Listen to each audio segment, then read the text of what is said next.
Bom, primeiro, direcionar para o Glauber Braga. Qual é a sua opinião sobre o pluralismo partidário brasileiro? Se ele atrapalha a governabilidade ou se ele oferece maior democracia ao sistema? Luiz, o pluralismo partidário ele é necessário. Eu não sou um daqueles que considera que você tem que ter uma cláusula de barreira diminuindo o número de partidos, porque existem partidos programáticos e ideológicos que precisam necessariamente ter representação. Porque essa representação é que vai garantir que um partido que hoje seja pequeno, amanhã ele possa ser um partido grande. Nenhum partido, pelo menos num primeiro momento, já se inicia com uma grande bancada parlamentar, com um número grande de prefeitos, com forte presença na institucionalidade. Agora, o que eu acho que a gente tem que refletir e modificar é exatamente como se dá o processo de governabilidade em relação a esses partidos. A gente tem uma institucionalidade que está falida. O sistema representativo brasileiro passa por um processo de falência. E aí vão ter aqueles que vão defender que para que a gente possa vencer essa barreira, vencer essa falência, a gente tem que diminuir a democracia e a política. E aí ideias esdrúxulas como o retorno à ditadura.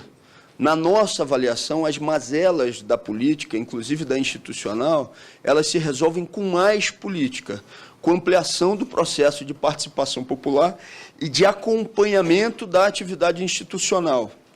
Essa é a nossa defesa. E como é que você faz isso? De diversas formas diferentes.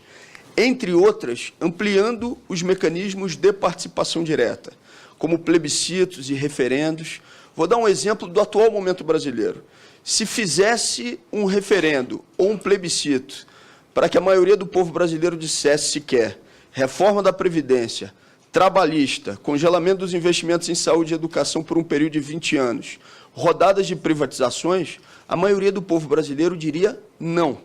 Mas você tem um governo federal com uma base congressual que está respaldando um programa que não tem maioria social. Isso não pode ser por nós, e aí me resta um minuto, naturalizado. Isso necessariamente precisa ser discutido com a sociedade brasileira. E para nós, esse é o conceito de golpe. É uma palavra que gera divergência, mas que a gente considera que precisa ser debatida. O que é um golpe institucionalizado?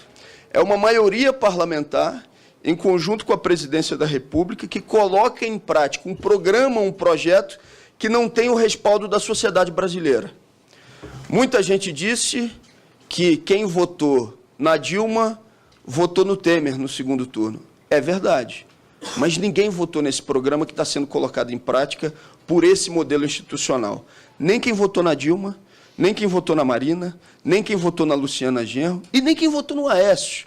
Porque no período da campanha eleitoral alguém disse para vocês que iam votar esse tipo de reforma da Previdência, alguém discutiu com vocês que seria votado necessariamente uma reforma trabalhista como essa, que joga a CLT na lata do lixo, com as rodadas de privatizações que desmontam o Estado brasileiro? Ninguém fez essa discussão com o conjunto da sociedade brasileira. E aí eu pergunto, numa democracia existe, e aí eu encerro, existe maior inconstitucionalidade do que a implementação de um programa político que não tenha sequer sido discutido em campanha eleitoral?